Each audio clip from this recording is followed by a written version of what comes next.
And Karen is representing Together for Safety. So she's going to tell us a little bit about that in a minute. We also have Gillian Kearns here, who is representing Disabled Women Ireland, and probably a few other groups. I know you were part of the Waterford cohort during Repeal, so a fellow Southeast member. And then we also have Micah Neilson here. And so Micah is going to speak to us a little bit about some of the issues for trans people or gender non-conforming people with the legislation and some other conversational bits, I'm sure. So welcome, everyone. Karen is just going to start off with a few slides that she has to tell us a little bit more about Together for Safety. So Karen, I'll give you the floor and stop talking. Now, can you see that? We can indeed. Excellent. Anything to do with tech makes me more nervous than any other part of life. So thank you very much for bearing with me. So good evening. Thank you to the Rebels for inviting me on behalf of Together for Safety along tonight. We're absolutely thrilled that you did, and we're thrilled to be here, so thank you. Second of all, I'm going to ask for your forgiveness in advance because I'm just off a call from a webinar from Alliance for Choice in Derry. So I'm a little bit more addled than I would have liked, but we work quite closely with those guys. They've got a huge amount of problems up there with protests. So we really wanted to do their talk as well. So I do apologize, and I hope you'll bear with me, but once I get started, I should be okay, and I'd be delighted to answer any questions at the end if I've forgotten anything. Okay, so I suppose I just wanted to, I'm a huge superhero fan, and I always like to know the origin story of everything.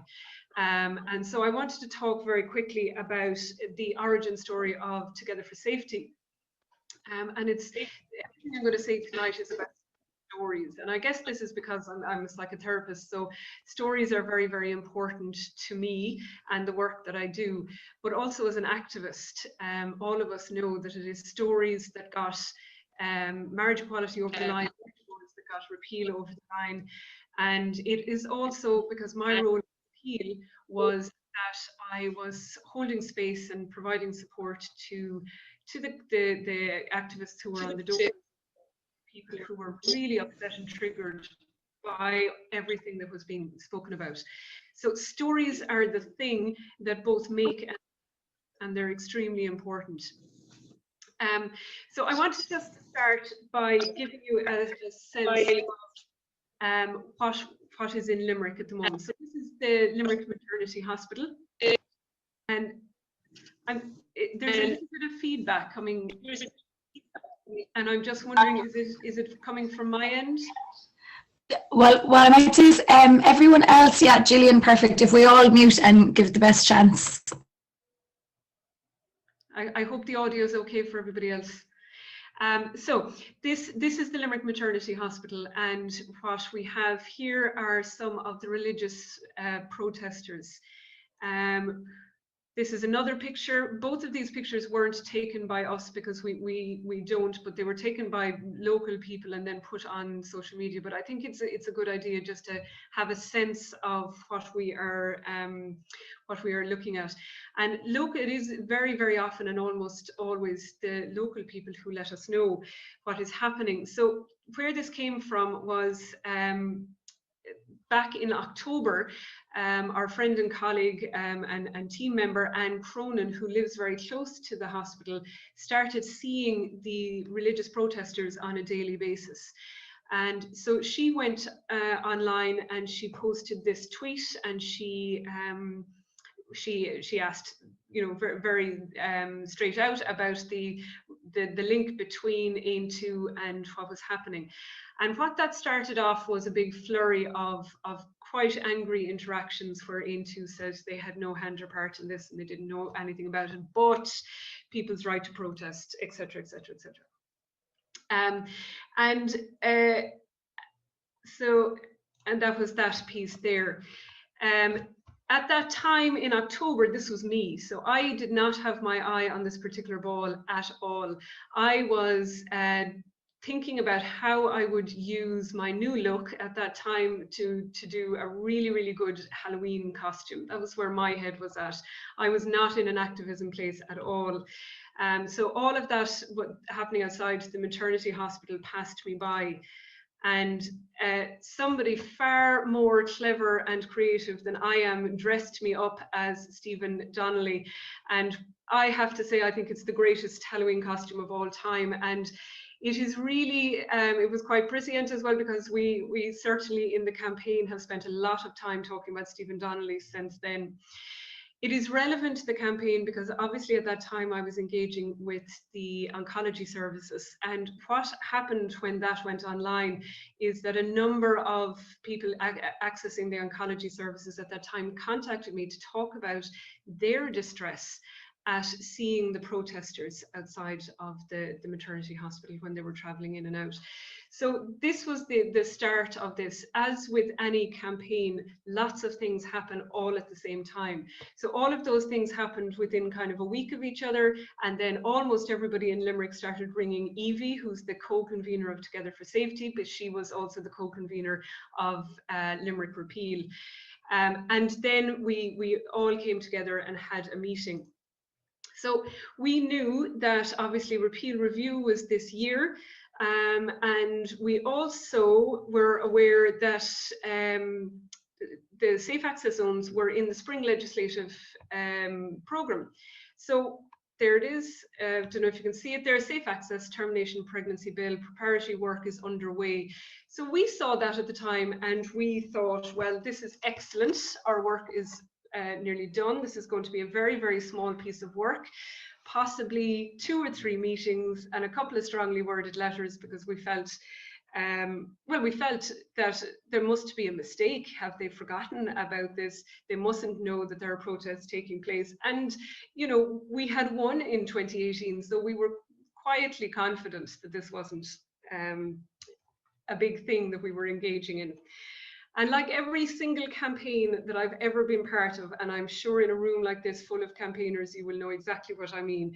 Once you jump into something, it instantly takes off. It grows legs and arms and a head, and it becomes like a roller coaster of highs and lows. So I guess that starting piece where we had it in the spring legislative schedule, and we were naive enough to think that this was a good thing. That would have been us at the very top when you start. And since then, it has been pretty much a free fall. So we have spent the last 7 months trying to piece together what happened after May 25th in 2018, and how a 66.4% yes vote with a massive turnout on the day has led us here to July 2021, where Stephen Donnelly, and you can see that in this piece, says at every given opportunity that there are no protests happening in Ireland, and so therefore there is no need for any kind of legislative change or safe access zones. So what we've been doing is we have been working across parties to get parliamentary questions asked in the Dáil and the Seanad, and we've had enormous help and support from Labour, from Sinn Féin, from your own wonderful Holly Kearns in the Social Democrats, and her team have been really exceptionally helpful as well in getting answers from the Minister. So I suppose we're very fortunate in Limerick. We have support from former Minister, Labour Minister Jan O'Sullivan. We have Senator Paul Gavin, both really committed pro-choicers. We have a human rights and constitutional law barrister as well, which is enormously helpful because there's none of us except for herself who can read the material. The legal material, and we have a researcher from Maynooth University that we're conducting a piece of research at the moment, and I'll talk a little bit about that in a while. But the main aim of all of this is that we are trying to make enough noise to annoy enough people to get this piece of legislation over the line that we were all promised and that we all voted for in 2018. And we don't know what way this is going to go. There is very strong indications from government that they don't want to have anything to do with this. They say, of course, the line is it's a matter of competing constitutional rights. They say that there's the right to gather, the right to protest, there's freedom of speech. We, of course, are very clear that women have the right to privacy and dignity as they access their healthcare. We are very clear that we support the right to protest. We are, like you guys, all activists, and we will march at the drop of a hat for anything at all. It is our favorite day out. But we are very clear also that there is no right to a captive audience. And we argue that protests are better placed outside government buildings and not outside healthcare centres where people are vulnerable and at their most vulnerable. So I'd like, if you wouldn't mind, to read just a very short quote from somebody who contacted us. And she said, "I have left that hospital with my 2 bonny babies when I've left with nothing after a DNC, and I've exited through a side door with a wicker coffin in my arms. All I know is that all of us wish to be left in peace. It's 2021 and we've had enough." And I think that that probably sums up how all of us in the campaign feel. In Together for Safety, everyone I speak to in ARC, I'm certain that none of us can believe that we are here again having these conversations, asking people to share their experiences, getting petitions out, writing letters. I can't believe, it's like a fever dream sometimes, I can't believe that we are back here doing these things and that it is necessary, but yet it is. And the aim of the protesters is very, very clear. It's designed to invade privacy, it's designed to distress, to re-traumatize, to judge, to vilify, to shame, and to degrade. Now, as I said, I'm a psychotherapist, and I said I love stories. And one of the reasons that we started, one of the things that we took very seriously is that because stories are so integral to any campaign, we decided we wanted to explore the stories that the anti-choice activists tell themselves about why they do what they do. So we have started working very closely with this lady, sorry, my apologies, with this lady, Dr. Pam Lowe, who is a senior lecturer in sociology and policy at Aston University. Now it's with Pam's permission that I'm talking about her research here, and I've got a paper of hers that I'll share in the chat if anyone is interested. And Pam herself said she'd be delighted to come and talk to you anytime. But just to give you a small section of what she is looking at. Her research looks at the anti-abortion campaigners in the UK who campaign in a variety of ways, and it's a long-term ethnographic study. We feel it's very important for us to know this because it informs our strategy, and it gives us also a sense of what will work and what won't work.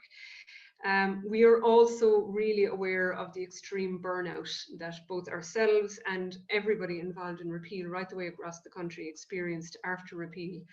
And we want to try and find ways to work that are safer and more sustainable to keep us as safe as possible. And I suppose that's again with my psychotherapist hat on. We work with a lot of very young campaigners and very young activists, and they get burnt out because they throw themselves in, of course, with huge passion. And I guess that's what we all do as campaigners. We wouldn't be here on a beautiful Thursday night if we didn't have more passion than sense, and if we didn't care deeply about the things that we do. So really, there's a huge conversation needed around how to keep people safe, and our work with Dr. Lowe is part of that. So Dr. Lowe's research has found that there's 3 levels of these types of activism. There's aggressive protests, and this is the type that I was just hearing about from Alliance for Choice in the North. These are the ones that we would have had here during 2018, and they have now, so the very loud, very aggressive graphic imagery and so on.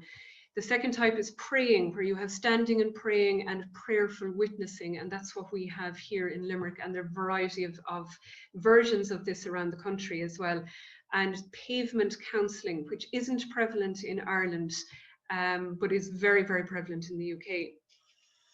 The geography surrounding the sites of the protest is very, very important, and it impacts the types of activities that they can engage in. So, for example, if the hospital is facing the road or the family planning clinic is back from the road, then that dictates what kind of protests can take place. And in Limerick, we see praying and prayerful witnessing, and sometimes we get asked, would we not just ignore them? And this always amazes me, because women are always being asked to ignore behaviour that upsets them and shames them and vilifies them. And we know, of course, as activists and feminists, that the amount of emotional labour it takes to consistently ignore all of these aggressions and microaggressions is hugely depleting. And in terms of burnout, it cannot be underestimated. We also know that spaces, public spaces, are not neutral spaces. They are highly gendered spaces, and they have a special impact on marginalised people. Women and vulnerable people do not like to be watched or approached. It makes them feel unsafe and afraid, and it's very, very triggering. If someone is watching, there's a fear of approach, perhaps fear of a public spectacle. People start to wonder, what will you say? What will they say? And how will I get away? And these are the things that are at play as people approach the gates of Limerick Maternity Hospital, sometimes in deep distress about their pregnancy. Karen, I'm just going to ask if you wouldn't mind just to wrapping up the presentation bit, just so that we can start the conversation and bring in Gillian and Micah as well. So if that's okay with you. Of course, absolutely. Sorry about that. I am extremely long-winded. We all are. That's the issue. We can't be on for 3 hours. So, look, I'll finish off by saying that we feel it's very important to understand the motivation of the protesters, that they believe that they are saving women, that abortion provides, the providers coerce women, that pro-choice women are women who've had abortions and been traumatized, and that we have mental health issues ourselves. They see themselves acting from kindness and giving education, providing choice to women. So you can see that they think exactly about themselves what we think about ourselves. And really, it's very clear that there is absolutely no point, and it's counterproductive to engage directly with the protesters. So with that in mind, what we are aiming to do is we're aiming to find enough evidence and research to fully convince Minister Donnelly that the protests do take place. So one of the things I was going to ask tonight is, we're working with Doctors for Choice and Maynooth University on a survey, and we're asking if there's anybody here tonight who is a service provider or would like, knows a service provider, if you would get on to us and we'll give you the link for the survey. We'd really appreciate it. Thank you so much, and apologies for going over time. No, that's absolutely great. Thanks a million, Karen. And it's really interesting because it's a very different, I suppose it's a different viewpoint than what a lot of us have. Like I know a lot of us have been thinking about specific gaps, like, you know, things like the 3-day wait. But you've taken a very specific angle and done a lot of hard work for all of us. So thank you. Speaking of the 3-day wait, I might bring Gillian in, because I know you wanted to talk a little bit about how specific aspects of the legislation have affected disabled women or disabled pregnant people. So would you like to talk a bit more about that?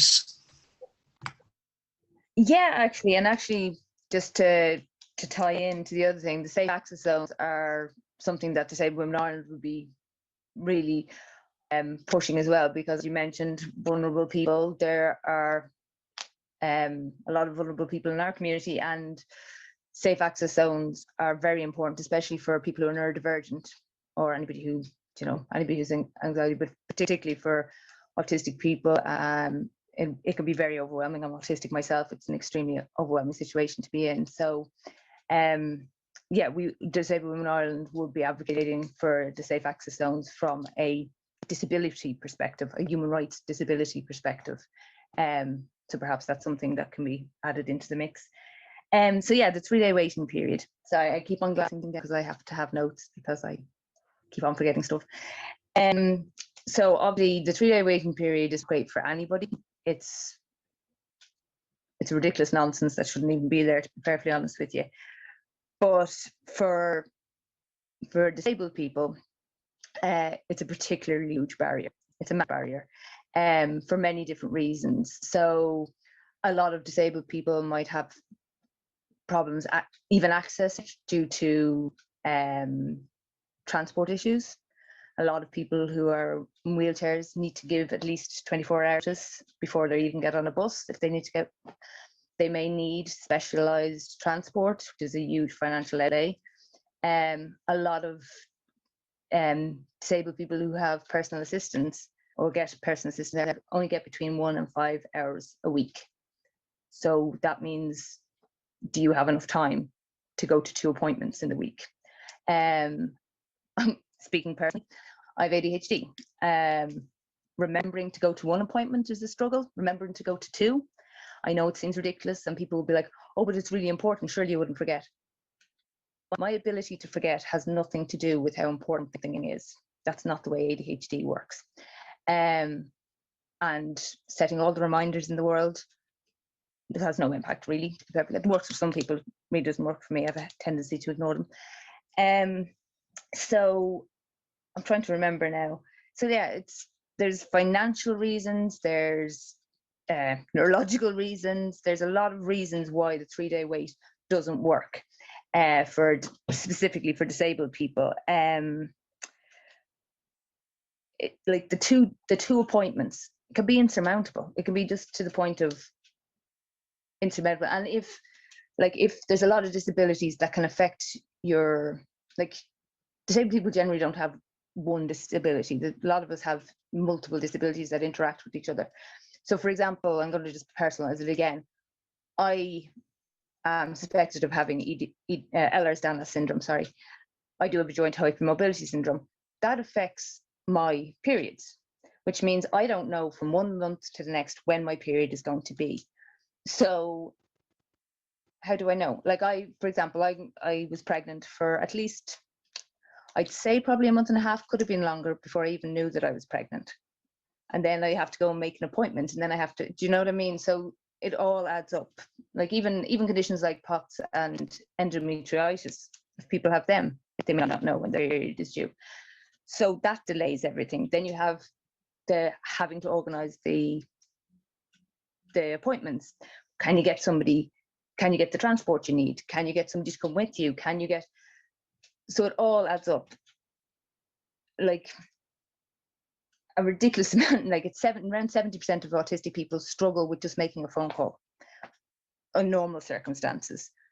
That number goes up when you're talking about making a phone call to a doctor, and add in the extra added stress and demand avoidance. And do you see, there's all these extra added layers to this 3-day wait that everybody struggles with the 3-day wait, but there's extra added barriers put in place for disabled people. So yeah, I think I've covered everything. I'm not 100%, but yeah. Thanks, Gillian. And I know as well you had mentioned about telemedicine and how useful or not that might be for disabled people who are pregnant. To be perfectly honest with you, it isn't like, it's not going to solve everything. People will still, but it has made a huge difference. It has made a huge difference to disabled people who have those access difficulties I spoke about, but it's also made a huge difference to people in rural communities. Like it has, it absolutely has.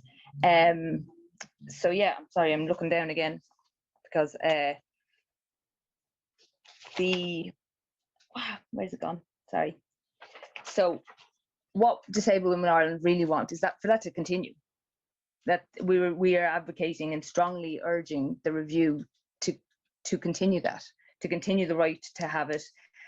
It's the single most effective way to address the access barriers and having to pre-book and all the access barriers. It actually addresses all of them. Obviously, there's access issues when you're talking about things like My Options. That's not fully accessible for people. Like they do have, like they did listen, and they do have Irish Sign Language interpretation, but not every deaf or hard of hearing person uses Irish Sign Language. And that doesn't address the difficulties that may be faced by somebody with an intellectual disability, or somebody who has sensory processing difficulties or speech impediment. So that's only one aspect of accessibility that has changed. Also, I know that they brought in a text service, but that's only for the initial contact. It doesn't tell you about doctors. It doesn't tell you, do you know what I mean? It would be great. This isn't Disabled Women Ireland, this is purely me. I can't understand why they can't do online booking. Why you can't, like, just generally, why you can't book a doctor's appointment online. Again, I'm going to personalize it. For me, I have ADHD. I remember that I need to make appointments at 9 o'clock at night. Always forget, and like, oh God, because that's the time I get to sit down and relax and my brain starts thinking about things. As I mentioned before, a vast majority of autistic people absolutely hate phone calls. We just don't like them. And being able to book an appointment online, an online booking service, would be massively beneficial for all of us. So, and you know, the rising tide carries all boats. I mean, it'd be beneficial for everybody. It's not just a specifically disabled. Like, this is the thing with accessibility. So many accessibility things actually would benefit everybody, benefit the entire community. Yeah. And just one last point for Gillian as well before I move on to Micah. When you were saying about accessibility and rising tide, etc., you mentioned when we were chatting beforehand about the UN Convention of the Rights of People with Disabilities and how you were thinking about maybe using that to improve reproductive rights and reproductive justice for everyone. So could you tell us a little bit more about that? Yeah, well, the UN CRPD, just to make it a little bit easier, does actually specifically talk about reproductive rights and the rights of pregnant disabled people. So I might just read it out because it'd be easier than trying to parse it, to be honest with you. So Article 25 says that states must provide disabled people with the same range, quality and standard of free or affordable healthcare and programs as provided to other persons, including in the area of sexual and reproductive health and population-based public health programs.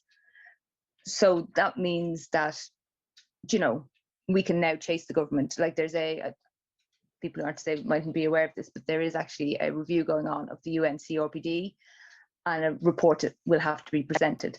And as we all know, there's nothing the Irish government hates more than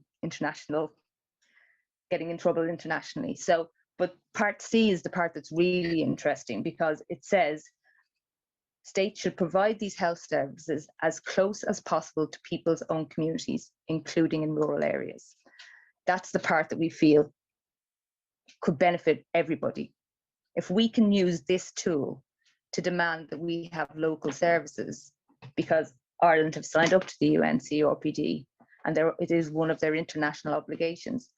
Again, it will benefit all communities. It will deal with those accessibility issues that we talked about, rural transport and access to proper transport. So, yeah.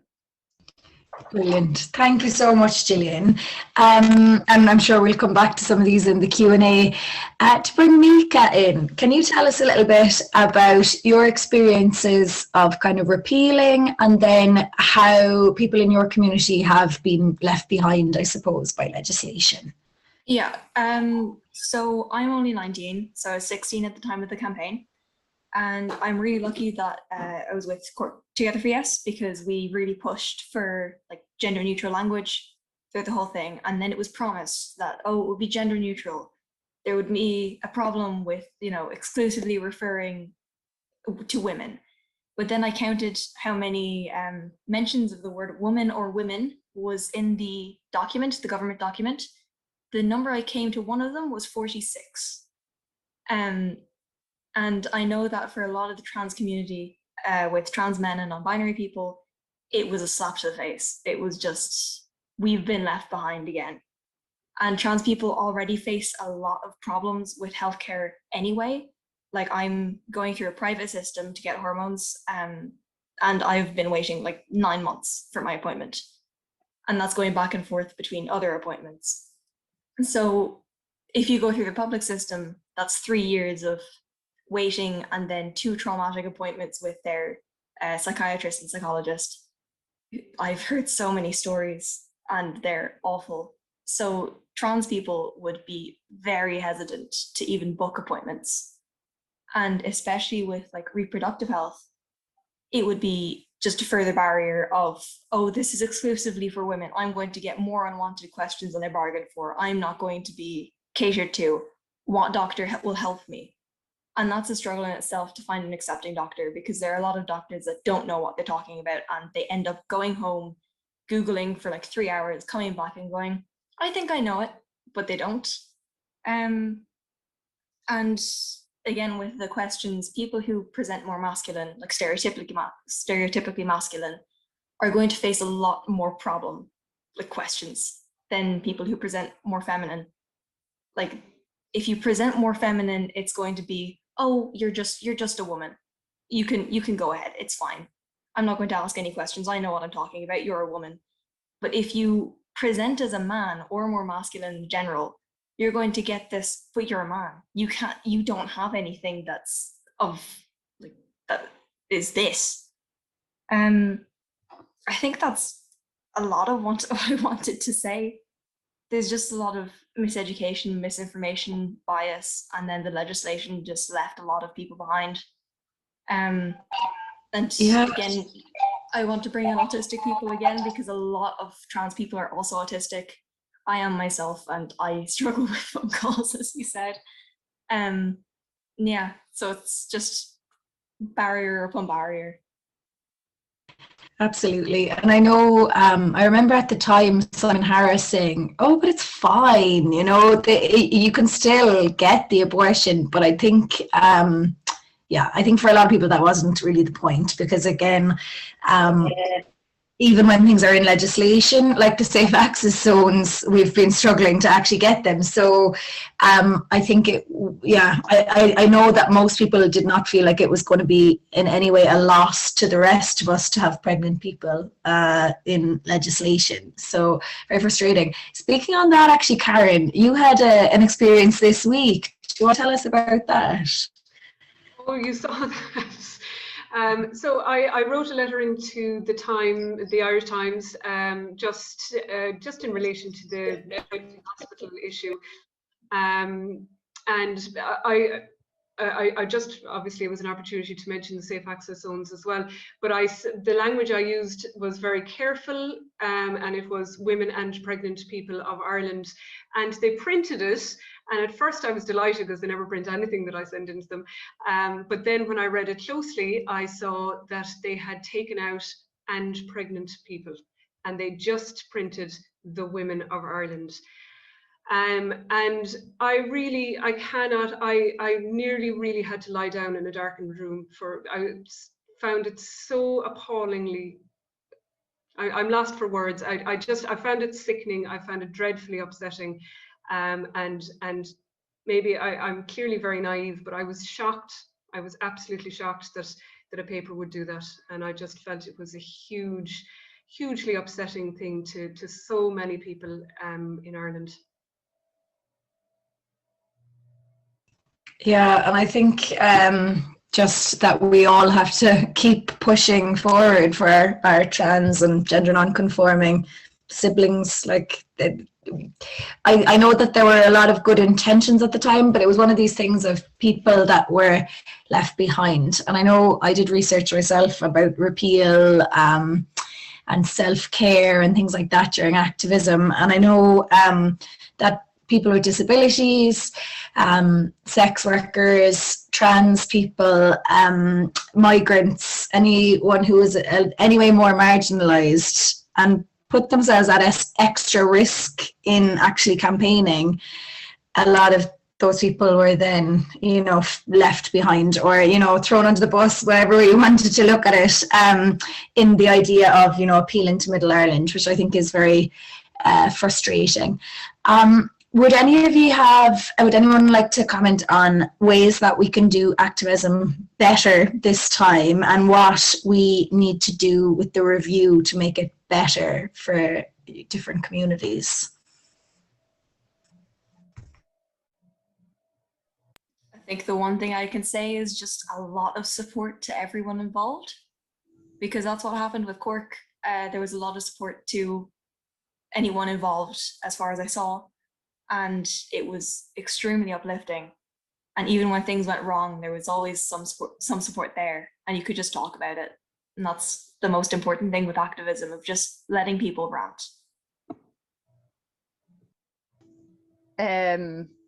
Okay, so like I was in Waterford, and it was completely, you know, we had to deal with John D. Walsh and the like. So we had to deal with some very, very, very full-on anti-choicers. Our bishop is the only member of Opus Dei, so so we had to deal with a lot of people being shipped in from America and stuff.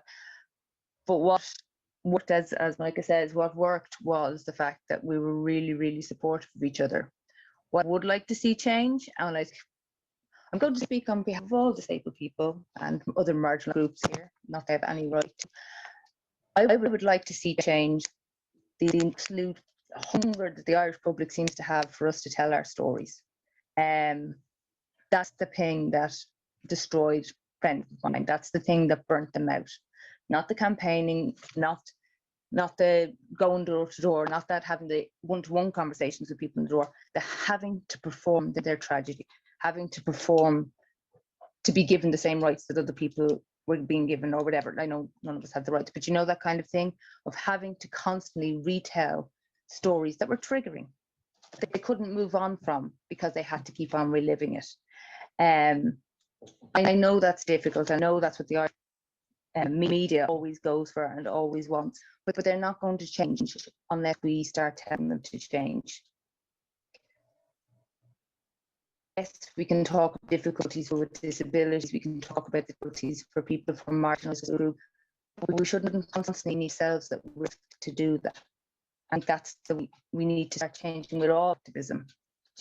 Like it, even with these, even with the stories that are coming out, partners not being able to go into hospitals and stuff like that. It's really important, I think. But who's looking after those people afterwards? And that's where the difficulty is. That often with activism, and when it's like it's such an important thing, we're all really keen and we really need to get this done and everything. It's the aftermath of that. If somebody really needs it, they need to tell this story, we need to make sure that we're protecting them afterwards, that we're checking in with them afterwards and making sure that they care afterwards. If we really need to tell their story, then we have a duty of care to the people who are sharing stories. So yeah, just off on a little bit of a rant, but it's just something I noticed that, like, there is a lot of positives. I struggle socially, struggle a lot socially, and I actually made friendships. I made really good, solid friendships. I remember saying to my partner, I think I found my people.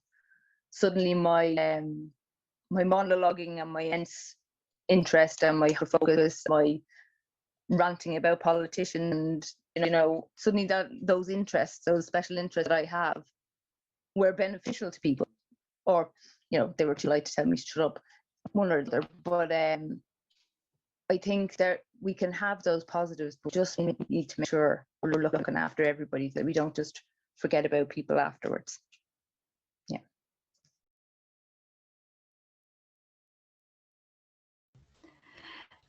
Thanks. And I think, yeah, that was the outcome of my research anyway, just more care, more just being sound to people and reaching out, etc., etc.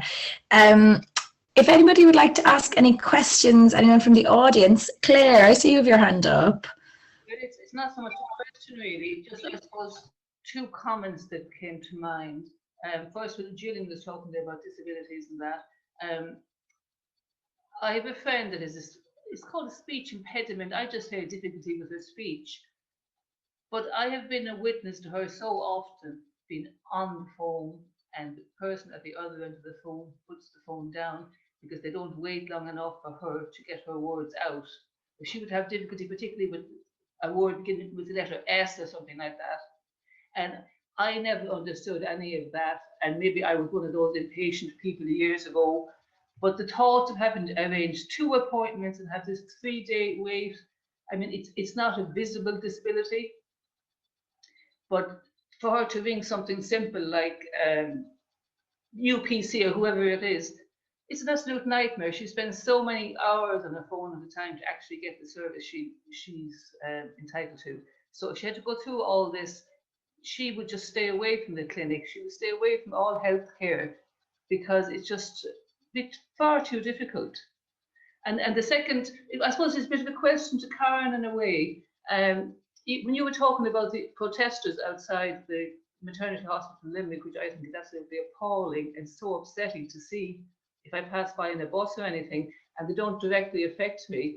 You said something about public space isn't neutral. That made me think, because isn't public space neutral? That was my kind of a question. Hi, Claire. Haven't they a right to be out there in a public space protesting? Not that I want them to be, but haven't they a right to be because they're in a public space? Well, it's at the moment, yes, they do. But that is what we are hoping to change with the Safe Access Zone legislation, that there would be areas of a defined space around health centres in which no discussion or communication of any kind about abortion can take place. That's what we want to happen, so that they will have to move their protests into town or into somewhere that will mean that, you know, vulnerable people won't have to pass them when they're trying to access healthcare. So that's the hope. That's what, when you talk about safe space access, that's what you mean. Yeah. Very good. Yeah, thanks. Yeah, that makes more sense. Thanks, Claire. Thanks, Claire. Any other questions from the audience?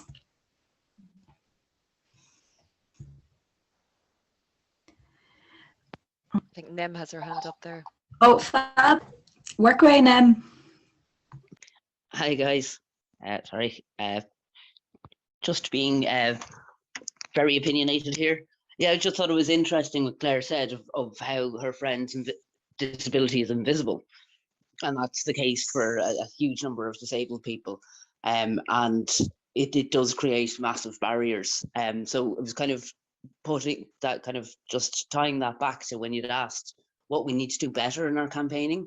And I think the main thing for all communities, and including the people who spoke on the panel last time, which was also brilliant, by the way, is to listen, to really listen, just as we want the legislators to listen to us. Because even when sometimes there's people on your side, but you're going, no, you don't have a uterus, you've never been in this situation, and you mean well, but you're just not really getting it.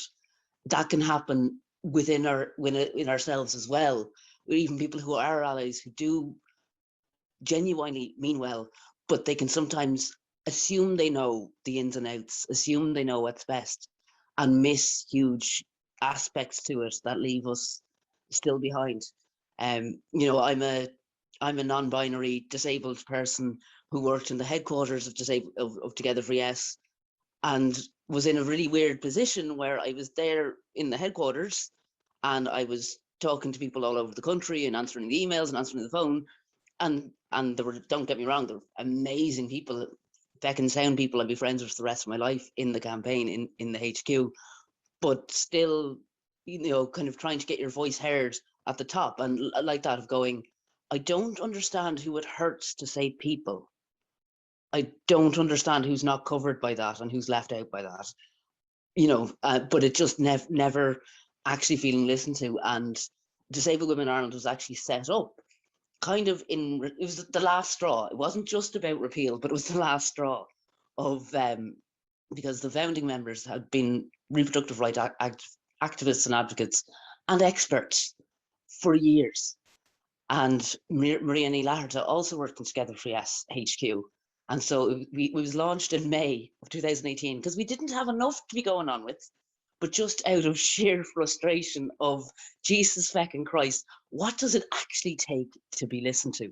So that's something I'd like to see at least us get better at between ourselves, and hopefully set a good example for the people who aren't listening to us as a whole.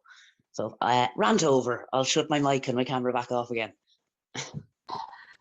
All NEM rants welcome.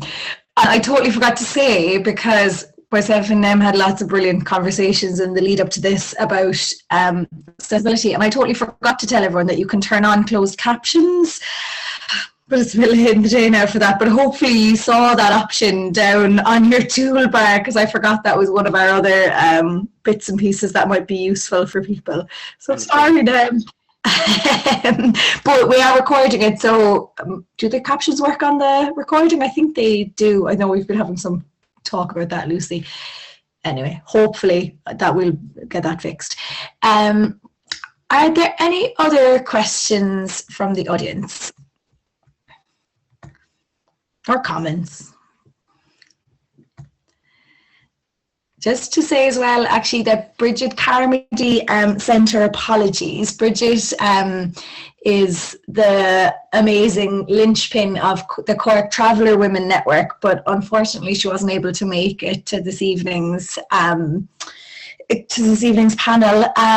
But just to say as well that in our thinking about and in our lobbying and our activism, that we all need to do better about including travellers, and that Bridget was going to talk to us a little bit tonight about some of the extra barriers that are there for healthcare as well, for travellers. So hopefully she'll be able to join us at the next event. But yeah, just to say she sent her apologies and we're thinking of her. Did anybody else want to come in? Well, I was just going to say something that I should have mentioned before, is that most marginalised communities, and especially the traveller community, have higher rates of disability. They have higher rates of disability in most marginalised communities, the LGBTQIA+ communities. As Micah said, there's an enormous amount of trans people who are also autistic. I think it's 6 times the neurotypical population. So, and disabled people are 3 times more likely to live in consistent poverty. So unfortunately, if you're struggling to find money for your next meal, you may not be able to devote as much of your attention to activism and campaigning. So it's important that if you notice, have a look around. If you notice that everybody in your campaign group is of a certain type, and there isn't people, not to be tokenistic about it, but it's about remembering that the people who aren't there are probably the people who are going to be most affected by this and by the work that we do to try and change legislation. So I suppose that's the thing to remember, that the most marginalised groups mightn't necessarily get to be there, but we really need to listen to their voices, as Nem said. Brilliant. Sam, I think you have your hand up.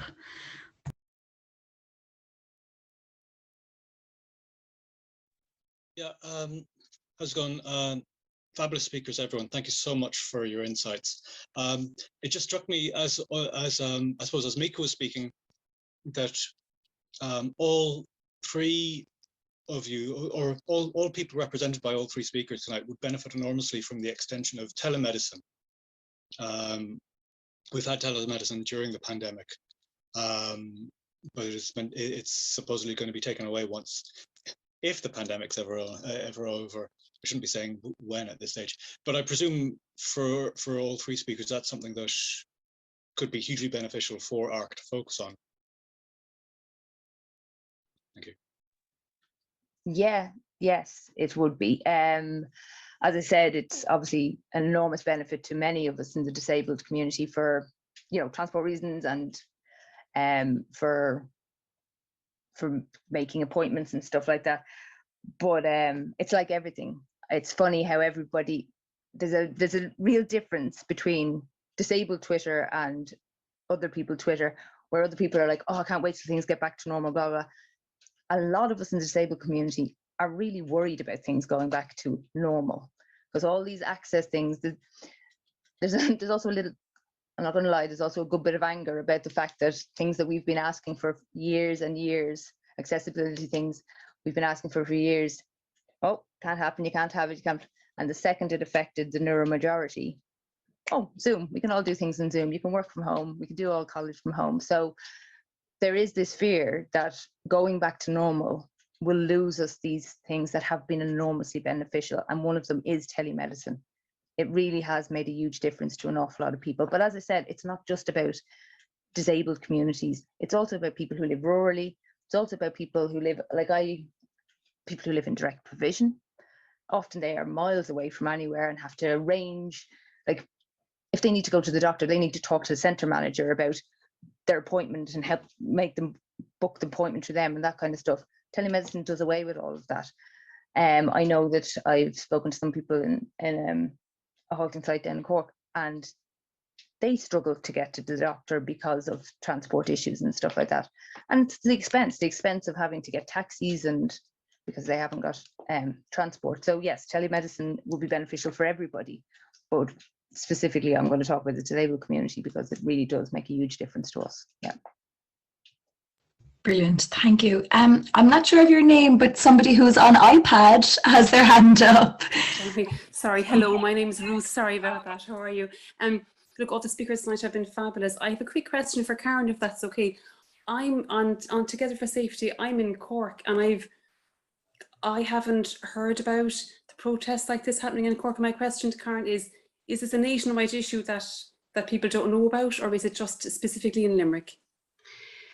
Hi Ruth, lovely to see you. So I suppose one of the things that we are trying to do is we're trying to get Together for Safety reps set up in each county so that we can get information on the ground.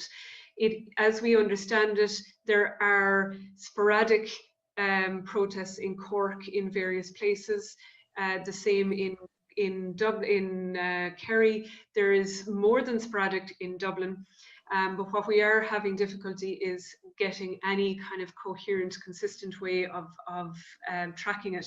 So we've got a very good system set up in Limerick to track it, but that's because we're here, and what we're looking for is people on the ground around who would track it in their local areas and work with us around that.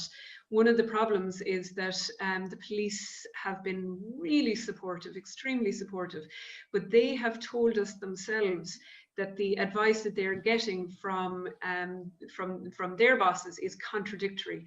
So we know that because Minister Donnelly is saying that the legislation that's in place is enough, but the guards are telling us that it isn't. So that will be the case right the way across the board. Now, because of COVID, that added a kind of an extra nuance in that people weren't allowed to gather. So we did have grounds to complain about that during COVID, but now we have no grounds at all. So it's very, very difficult. You really named an issue for us around getting information. We do know that some protests take place sometimes in Cork at various locations, but it's nothing like the consistent, coordinated stuff that's happening in Limerick. Okay, thank you. Thanks, Ruth. Brilliant, thanks Ruth and Karen. Joanne Neary, co-convener of ARC. I actually think Nem was there before me. Put your hand up. But No, fire away, John, fire away. And then could be yourself afterwards then. yeah, I suppose just in relation to the telemedicine, like, you know, as you know, getting Donnelly to shift on anything or commit to anything has been very difficult in relation to the review. But the abortion working group did have a meeting with himself and some of his team, and they did say that telemedicine won't automatically lapse when the pandemic is kind of deemed to be over, because they've got so much positive feedback about the telemedicine. So instead, that too will be reviewed kind of in the context of its benefits. So yeah, I would agree with you, Sam. That is something that we should focus on in a big way, because it is massively beneficial. And like looking at the ARC research that has kind of got a soft launch this evening, like even people who are like in the arsehole of Donegal are having to travel, and whilst it's considered to be free, there's nothing free about it when you're having to pay for transport. So yeah, I do think we need to go hell for leather on the telemedicine. Nem, And this is going to be our last comment, just because we're coming to the end of the time, and people I know had some other bits happening. Well, if anyone else wants to come in, I was just going to go off in a blather again. I've held for long enough. Can you keep it quick? Yeah, no, I was just going to say, it's kind of, have been working on it in ARC as well, and I definitely would be encouraging it to be a massive thing as well, Sam, of course. And I just wanted to just highlight another aspect of it. One, there is a supra-state obligation to provide access to reproductive healthcare on an equal basis to others. We don't have it, we're going to fight for it, hell for leather. It's our human right, and it will have what's called an accessibility windfall for everyone else. But another part of telemedicine that's crucial and cannot be replicated by other fora is the privacy. So for someone who's for someone who's the only ethnic minority person or only ethnic minority woman in a village, they can choose to have a private appointment either with that GP or another GP without kind of outing themselves. It's huge accessibility, obviously, for disabled people who, again, are often, particularly in rural settings, very, very identifiable. And for people in violent or abusive relationships, it could be a game changer. Because we all know how difficult it is to leave to have unexplained absences, and to do that twice in a week, to find a GP that you can be confident will not, if it's also your abuser's GP, it is necessary, it is needed. There is no good reason. It reduces risk, increases access. I'm going to shame them from the skies to the grounds. There is no reason or rights-based approach to reduce the access. So it is one thing, but there's a lot of other fights to be had, and there's a lot of sounders in there with us, so it's brilliant. And there's a lot of fight in us, so we're ready. And actually, I'm going to have to, sorry Claire, I know you have your hand up, but I know some of the speakers did have to leave at 9. So if it's super quick, do you want to make one last point, Claire Dollard?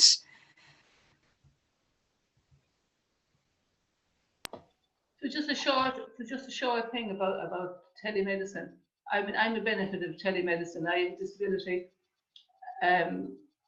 I would have terrible difficulty over the years getting access to certain things physically, and because of COVID, now for all of the summer I've been online once a week getting the benefits of an active program telemedicine wise. But it's finished now, which is fine. It's finished for July and August. But there's fear that it won't return in September because of money. And like, I forget the lady's name that said that they were on there. All of a sudden they were able to come up with money to finance these things, to put us online, to be able to do these things. And the other very important thing, sorry, and I'll shut up then, is it's also very unfair, because I met people on that telemedicine group that I haven't seen in years because they cannot get out physically of their homes. They had their own personal lockdown anyway before COVID ever happened. Now we've teased them with the chance of being part of a group and getting the benefits of whatever we do in the telemedicine group, and then all of a sudden withdraw it again, which is absolute cruelty. That's my comment. Yeah.